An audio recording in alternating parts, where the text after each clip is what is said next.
Hello everybody, Mark Schaftlein with you, and this is the Schaftlein Report. It's Tuesday's edition. We're broadcasting bi-coastal today, folks, from Southern California and from the great state of Connecticut. Joe Visconti, welcome back. Happy to have you with me today. Thanks for having me today on this beautiful spring day over here. It's not so bad here either, finally. Hey, Joe, the big hot topic the other day, Jim Jordan goes up to New York and the liberals go crazy. And what do we see? Crime exploding again in all of our deep blue great American cities. Joe, what do you make about what's going on? New York, Los Angeles, Chicago, St. Louis, I could go on and on. I was in Manhattan last weekend, not this week, weekend before. Okay. For a few days. I'm doing a photo shoot. I mentioned on one of your shows last week, and I talked about this before. Just the human excrement and the garbage and the trash and the bums and the homeless sleeping on the sidewalks. You can't breathe. And it's not summer yet. It's still cool out. Right. And you can't breathe. So the lawlessness starts right from cleanliness and from order, never mind the high crimes. So the precedent's being set that all this is okay. And it just opens the gateway to every other crime being allowed and being, I would say, promoted, because they're really making it known in the Democrat Party that they want an early release, like in Connecticut and New York, the criminals, and they want to not prosecute people, and they want to, everyone's a human being, God bless it, and they don't deserve this. And so they've created and promoted the opposite of welfare, and that's what our Constitution speaks about, to promote welfare. Well, this isn't welfare, the welfare of people, not welfare cash, the welfare of people. And New York, Connecticut, Chicago, the same thing, all the blue states, all the big major cities, crime infested, drug infested, filth infested, homeless, you name it, human indecency everywhere. Yeah. And it's getting worse, Joe. I mean, out here in Southern California, Los Angeles, a day or so ago, there was a big gathering in Compton at like a gas station convenience place, and they looted the place. I mean, people jumping on top of cars. I mean, it was pure lawlessness. And then we see what happened in Chicago, where the media characterized it as a group of black teenagers. I looked at the video. I didn't see black teenagers. I saw black, white, I saw every nationality there could be rampaging in downtown Chicago, jumping on cars. A woman got attacked. It was characterized as a white woman being attacked. Okay, fine. And then, you have the politicians in New York talking about bragg statistics on crime going down. You could fool anybody with that. I mean, you talk to people in these neighborhoods that are being the victims of this crime, and Joe, I mean, it's a national disgrace. Well, the other thing also, just bring it up, a personal issue. I just had to pay all kinds of fines in New York from a few years ago. Had my camera taking a picture, boom, cops are right on you. Took a left-hand turn 2 minutes after 4 o'clock. We're not supposed to take a left. I must have missed it. I'm confused on Fifth Avenue. And boom, cop comes out of nowhere, walks right up to me, pull over. And so they're on all, because they're getting federal money to nail you on cameras, cell phones, seat belts, all of that. So the police forces they're filling these quotas because they're getting federal money on this stuff, and they're letting the criminals loose on the street doing anything they want wherever. Yeah, because you own a car, you're driving, they can get you, they can get the fine, they can get paid. What are they going to get from the homeless and the poor and the criminal that don't have anything? There's no cash to be made. They're turning the police force and law enforcement into a cash cow is what this is. That's the real bottom of this. Preying on innocent, doing not even misdemeanors, and letting felonies go everywhere. Yeah, I mean, I saw statistics. So many cases that used to be felonies are now misdemeanors. Heck, you had a case just yesterday where a federal judge in St. Louis may bring action against the prosecutor's office because the prosecutor's office failed to send a DA to a murder trial. I mean, it was. You can't make this stuff up. It's unbelievable. Well, I'll tell you this. As a courtesy, I'm going to be in Los Angeles Superior Court tomorrow, witnessing some court actions as an advisor to a family, And in this case, the family lost a loved one, and yet miraculously under California state law, it's a misdemeanor. So I'll be talking a little bit more about that down the road, but I'm going to go experience that tomorrow at LA Superior Court. But it's really bad, folks. I mean, in a lot of these places, and you know, interesting thing, Joe, it's not just New York, LA, Chicago. I mean, this is going on all over the country. And I just, it's amazing to me. Democrats just don't seem to care. Well, they have to support their party, so they'll just call it something else. But if this was a house, you'd have rodents, you'd have termites, you'd have leaky roofs. If the law and order were a building, it would be collapsing, rotting, infested with lice and bugs and animals with no windows. Oh. That's what our house called America is looking like right now. And people don't realize that there's a deterioration that goes on because it becomes epidemic. It breeds more until it's gone. And this is what's happening to our judicial system.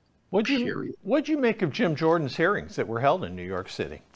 I think he did a great job, and he did what he needed to do. Come here, and I hate to say put it in their face, but if you wanted to be a good Christian and said, these people, there's a chance they're not awake. Well, let's go where they are, and then let's talk to them directly where they are. Of course, they're going to hate it politically, but Did you miss the memo? If we were in Washington, we're up at your place, and what are you doing? So it certainly got some people's attention, didn't it? Oh yeah. Yeah. Well, this is, and again, it's not even retribution. If you really are objective, it is necessary. Right. That these things are being done for public awareness, because that's what most of the things done. People don't realize that whenever there's government proceedings, that there's advertisement, dates and times, locations where the public can come and be what you're going to be tomorrow, a witness. And what's happening is so many people don't want to be a witness, don't want to be involved. They want to look the other way and want to pretend nothing is happening. But the general public doesn't want, I don't blame them. They don't want to be witnesses to what's happening. Right. And this is how it's even more, because there's that house I was talking about that's it's been abandoned. Well, speaking of house, our southern border is like a house filled with all kind of those things, Joe. I mean, my goodness. They got Mayorkis up on the Hill today. Staggering. Now, this is really weird. And help me out with this. They got Mayorkis up on the Hill today, raking him over the coals as he should be. But at the same time, Border Patrol apprehended 162,000 in March and slightly over 1 million in the last 6 months. Joe, this problem doesn't appear to be getting better. It appears to be getting worse. And that's what they apprehended. And we've seen all the specials and the videos where the drug cartels and the sex traffickers use certain strategies to get the law enforcement going after certain crowds of people while they move in a different direction. It's a huge border. So don't think that they haven't used high technology and strategy and military operatives, the drug lords I'm talking about, to penetrate our country. And we may be monitoring it from our satellites. We may be monitoring all of this. I'm sure we are. And yet we're watching them run free right into our country, loading in vans. And there's no border patrol in many areas. So the problem is there's a lack of will, as we know, in the political realm. And we're being invaded. This is Rome falling. In 20 years, where Rome took hundreds of years to fall, we're falling. We'll fall in 20 years. We've already fallen. We don't really have a country. We just have the machinery. It's like you blow an engine. You can keep going down the road, for a couple of miles because you're rolling down a hill. Because you don't really have it. You will have a republic if you don't have law and order. You got to have law and order, and you got to have a border. I mean, and think about that. Those are two key things. We'll talk about Trump later in the show, but what did he talk about during the 2016 campaign, which he got elected? In 2020, he did not. He talked about borders and he talked about law and order. Those are two of his big campaign points. Well, I'll save that for a little bit later in the show. Look, McCarthy was at the New York Stock Exchange yesterday, and he was talking about the need to negotiate this debt ceiling piece.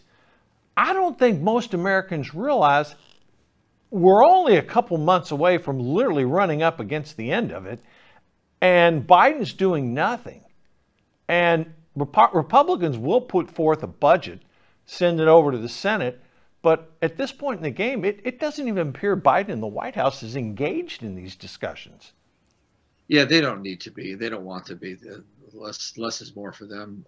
Blame everything on Trump. Blame everything on McCarthy and the Republicans. Just do the blame. Point your finger. It's the MO of the Democrat Party. It's not going to stop, and they'll just let us shut the government down, not fund it, and then just do what they did to Trump, and turn it around with the national parks in Washington and all that cherry picking the issues. But the Republicans won't shut it down. They'll come together to keep it going. And one more next year, we're not going to do this. We'll get them next year, Well, it is interesting because, we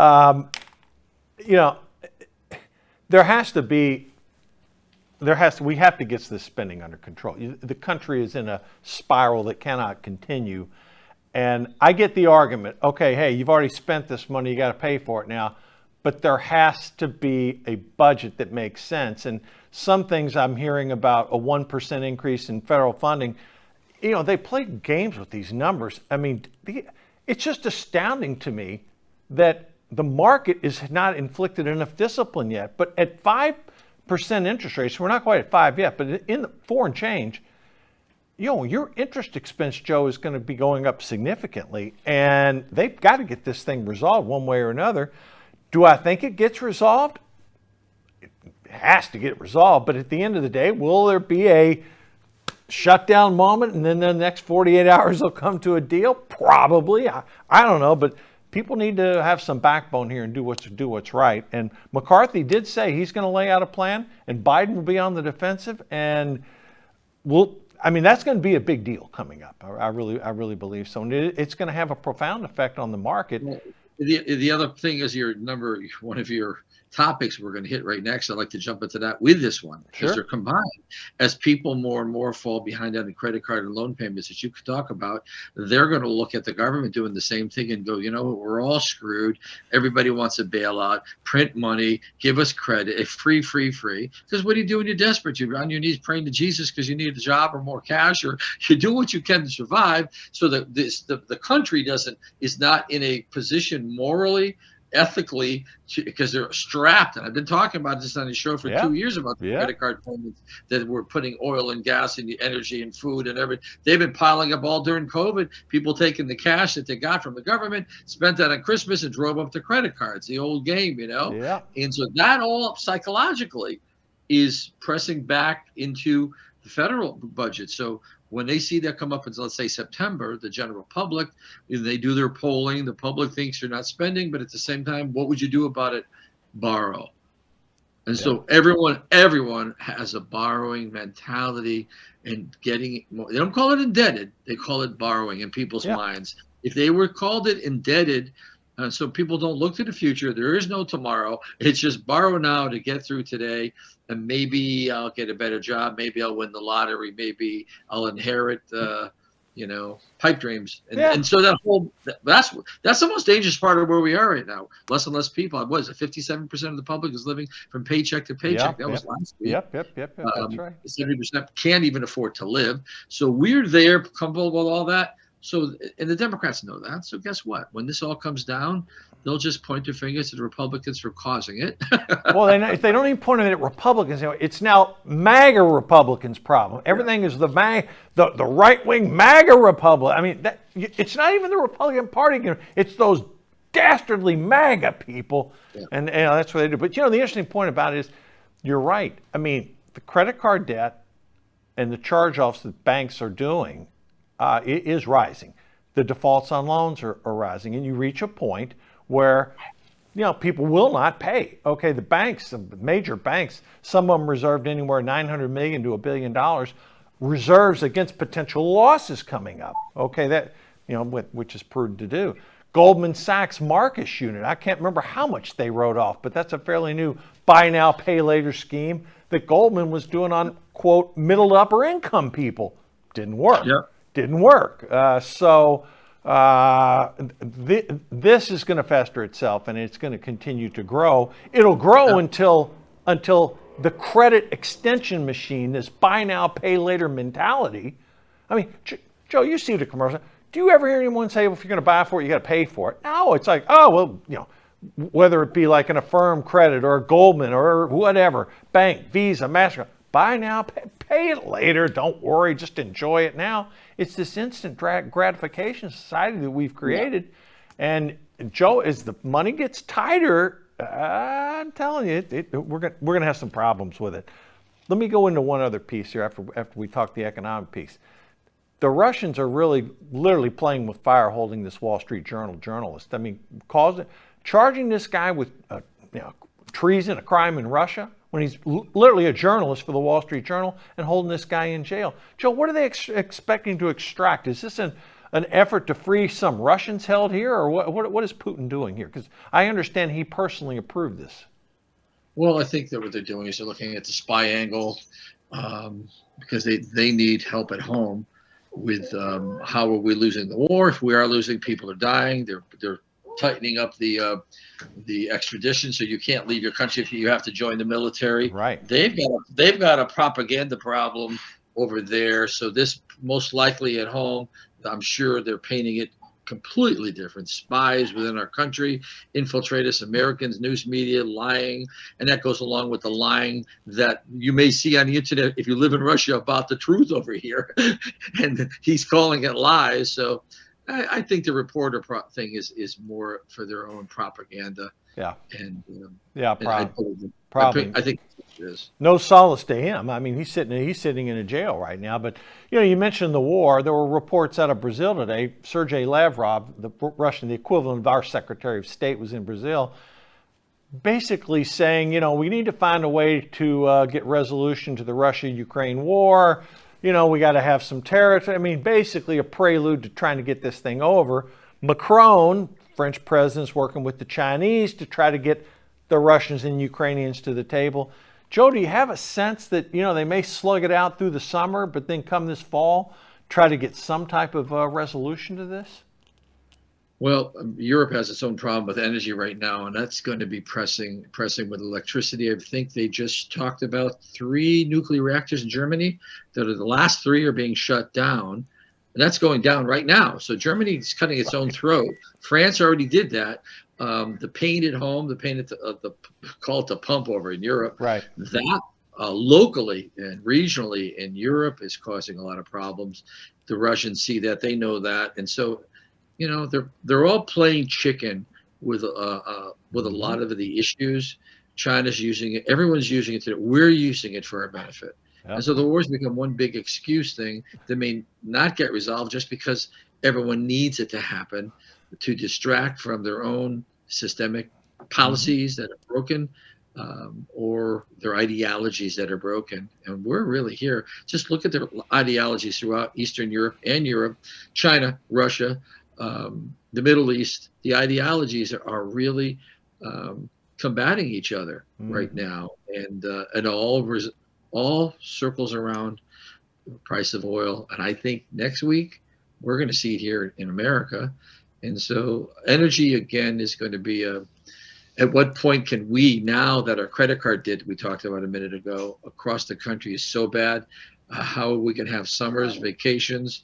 We did it for 2 years. How are we going to do that as Russia and all energy? So it's always going to be financial. I think I watched a movie a couple of weeks ago and it talked about out of 100 questions you could be asked or problems, 99% of them will come down to money.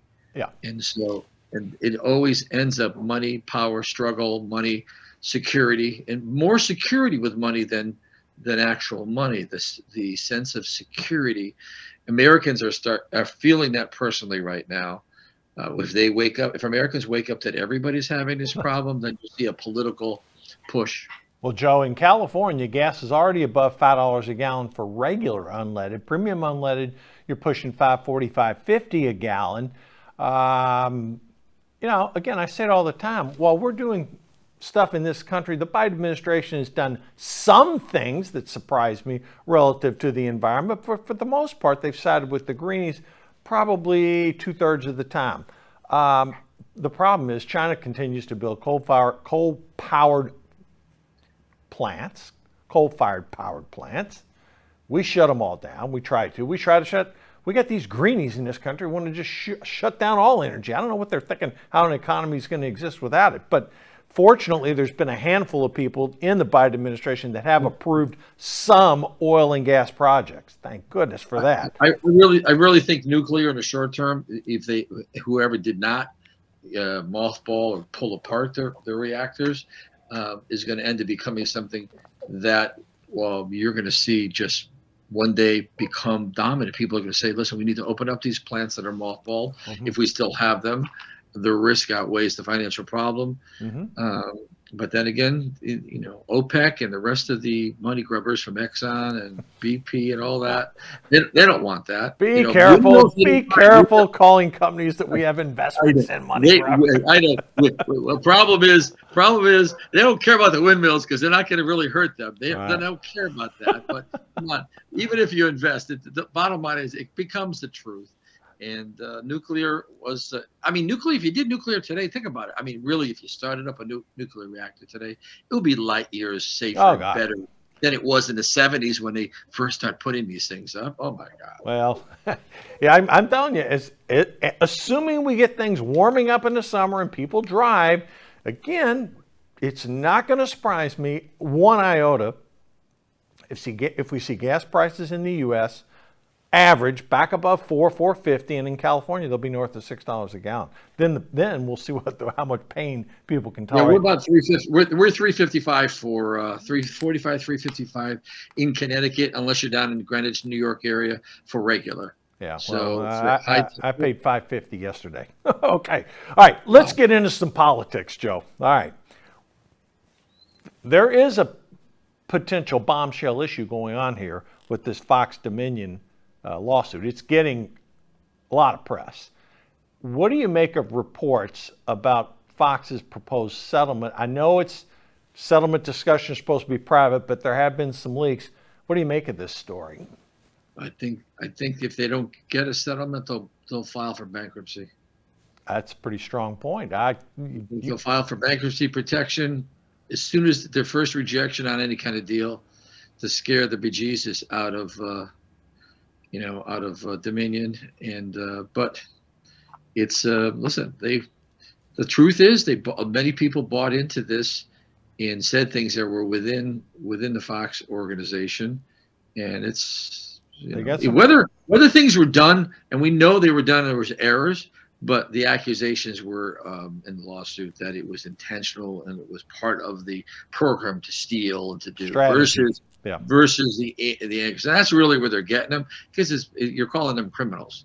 Yeah, I remember in many cases again, I don't want to put the cart before the horse, because literally there are in settlement talks, folks. For those of you who may not follow it as closely, this is the case where Fox News accused Dominion of basically falsifying election results. Was it to placate Trump?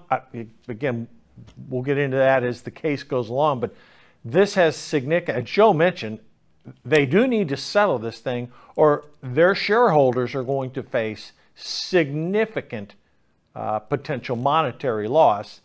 And I don't know if it's true or not, but there were reports that they may have to admit some wrongdoing. I don't know. We are going to follow this story, though, because for those of you who, again, bought this story hook, line, and sinker, it doesn't appear that everything was on the up and up. So and Joe, that was a big deal. All the election deniers and the voting. Well, there was enough errors and problems with the Dominion, with their machines and other things by themselves. The people handling them, and if there was fraud or anything that was done, or across the board, soup to nuts, little things that added up. It was individuals doing it, but I think I read somewhere recently, yesterday, that they could swallow a 9-figure settlement. Probably, I'm guessing.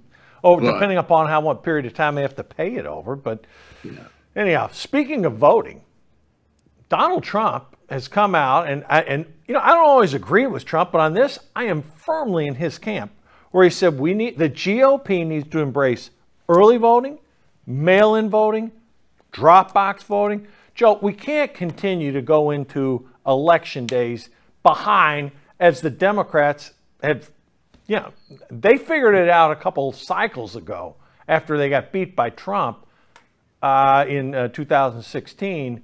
They learned their lesson. Will the Republicans learn theirs and encourage their base and their voters to get out and vote early so we don't have these mammoth deficits we have to overcome on election day?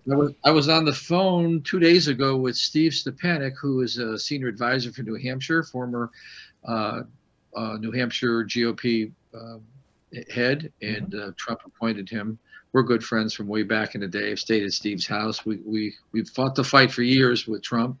He had the first fundraiser at his home for Trump in 2015, where Lewandowski was introduced. Steve told me, I'm pretty sure I can share this because it's probably public knowledge within the Republican Party, that he brought that idea to Trump and thought he was going to be fired, didn't know how Trump was going to respond, when most of the GOP didn't want to hear that about opening up wherever it's legal to do that. And he expected to be the shortest lived, I think his quote to me was, the shortest lived senior advisor in history to Trump. But it made sense. And Trump had it at the rally, CPAC, until we can. You know, almost like we can have voting where we can do it like France or one day and not have any, as best you can without any type of shenanigans that we have to play. I mean, look, give the Democrats credit. They mastered it. I mean, their get out the vote operation is second to none. And, you know, they won them some elections, and it probably cost our side some elections we should have won. I mean, listen, you know, you may not like it, but the rules are the rules. And until those rules are changed, we can't stick our head in the sand and pretend they don't exist while the Democrats take advantage of them. I've always encouraged people, if you know who you're going to vote for, vote. Make sure and verify your vote got counted. Well, actually, enacting the get out the vote early is going to take an army of people. And that's why I was talking to Steve about him actually putting a proposal together for him to bring to Trump about how we mobilize the base. And we don't do any more. You're hearing it here first, folks that are listening. You don't have any more what we do, rallies, like, not that we don't go to Trump rally, but the boat parades, the car parades, all the, I hate to say nonsense, but everything we did in 2020, because we really weren't allowed between the campaign and COVID to really go to doors and do that. We just went to rallies. Well, that army has to be turned into swing states, into an army of people, not just brochures and emails and letters, which the RNC and the Trump people would like to just do, the mailers. That's not going to get them to vote. This time when you go to the doors, you knock and say, hi, do you have your ballot? Can you vote? Would you like to vote now? That kind of harvesting stuff has to go on. That's legal wherever it's legal. That's going to take manpower. And my proposal that I'm writing up right now is I want to see proof that this is going to happen, because I do not have faith and trust in the people that are running the Trump campaign or all the generals, colonels, sergeants, and the RNC, that they are going to have legs. We are the legs, and there's been a divorce always between us, the base, and the Republicans, whether it's Trump or someone else. Well, without that, we lose. Speaking of Trump in the election, I mean, he still has a commanding lead in the GOP primary right now. Mike Pompeo announced over the weekend that he was not going to run. That surprised me a little bit. I'm a big Pompeo supporter. I thought he might jump into the ring. But look, DeSantis still has to officially announce. Okay, he's raised a boatload of money. Tim Scott did his exploratory committee, all but assuring he's going to get in the race. A lot of people like both of them. But again, you got to get in the race. And right now, it's Trump, Nikki Haley, Asa Hutchinson, and the businessman. Pretty short field. And as far as potential other candidates, outside of potentially former Vice President Pence, who I like Mike a lot, but man, when you get booed by the NRA and you've been a staunch NRA supporter your entire life, that's a tough nut to swallow. But Tim Scott and DeSantis, any other names, Joe? No, I think they're waiting for DeSantis to open his exploratory, which will probably come before Memorial Day.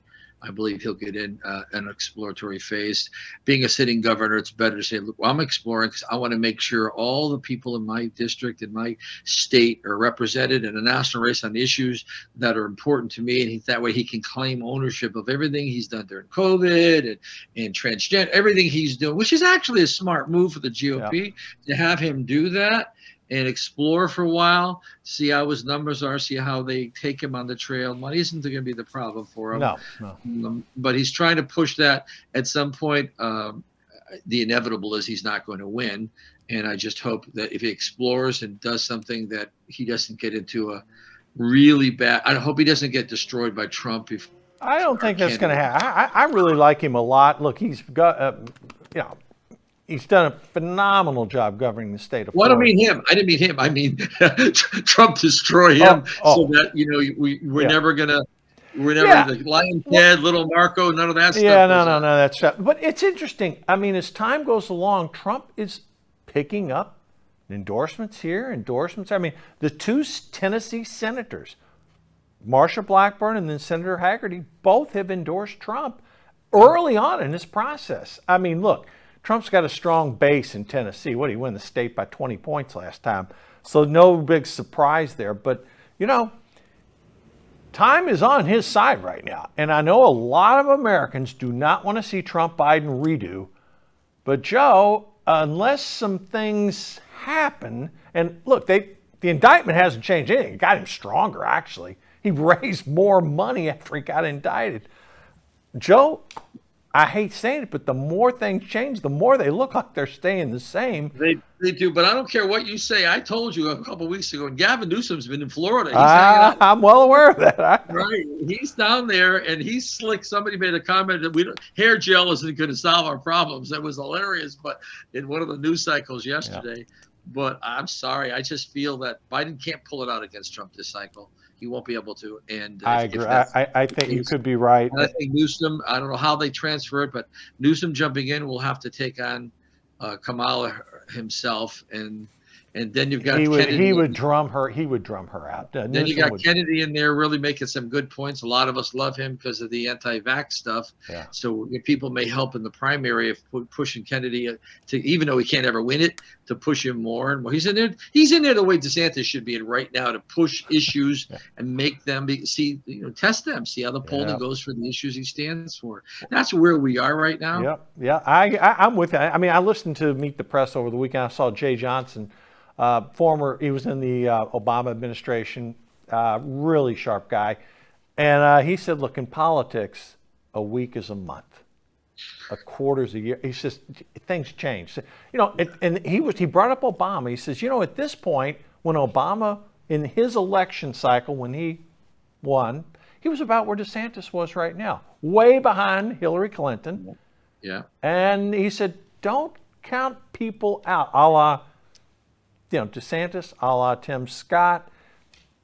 I think it's going to be fascinating as it comes up, Joe. And on this Biden thing, the Biden crime family stuff is percolating. I mean, you've talked about it a lot, okay? But things are coming out now about bank records and, where'd the money come from? And Representative Comer of Kentucky, he's following the money. And the media is going to try to suppress the story. But Joe, if there is ultimately a link to the president with the Biden crime family, and I say if, because nothing's been documented, proven, everybody's entitled to their defense, it could change the race significantly. It can. And I think what was done to Trump with the impeachments and what was just done with his arrest, Trump can take that. He's probably the only person on the planet for the last 50 years who could take that. Mm-hmm. But Biden cannot take, I shouldn't say this way, our country could take the hits that Trump took because our country, like left or right of the aisle, understands that Trump is a hitter and he could take the hits back. And our country would still be strong, believe it or not, even though I think what they did was unconscionable. Right. But Biden cannot go through with what they may find. I'm sure they have it, and they can't keep it let on forever. And so I look for him to either hit his head or I hope that it's a fake hit, but do what's his name from Nevada, get a black eye, and he's out of it. And they just put a lid on it and let him bow out gracefully. And I think that the Republicans would probably just end that, and for the country. I'm agreeing with you. For the country's benefit, the Democratic Party needs someone other than Joe Biden for the benefit of the country. The country could not take finding out that you elected him and everything he's done to us, and that it was all true. New York Post article, all this has been true. Everything in Ukraine, all of it's true, and the whole bit. It's already in the laptop. But we could not. I don't think the country could survive. Not us on the right, because we already believe it. Right. But really, the collapse of the left, who they would be finding out, that they couldn't cope with it. It wouldn't be healthy if it all has to roll out. Yep. So I'm sure the powers that be, let's just call them the boys that run the world, they know this already, and it's inching closer. Like you said, a month is a week, week is a month. Yeah. And, all right, Joe, we got 30 seconds left. Final thoughts. Where do we go from here? well, I think the public right now is between a rock and a hard place. They're coming out of the credit card debt. They're stressed. They're pressured. Spring is here. People don't want to look back to COVID and none of that nonsense.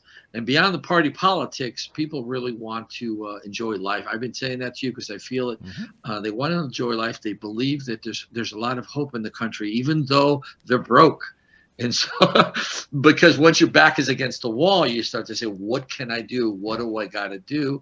I think the general public is going to look for the politicians and those government officials to make the country affordable so they can live. If not, they're going to hand this whole thing to the Republicans. Yeah, they better be careful, or the country could swing in that direction too.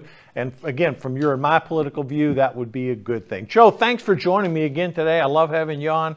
Great views. Hold down the Northeast. I know you're in a minority there in Connecticut, but hang in I'm there. surrounded. I got to keep my long hair so they think I'm a hippie. Then you get along just fine.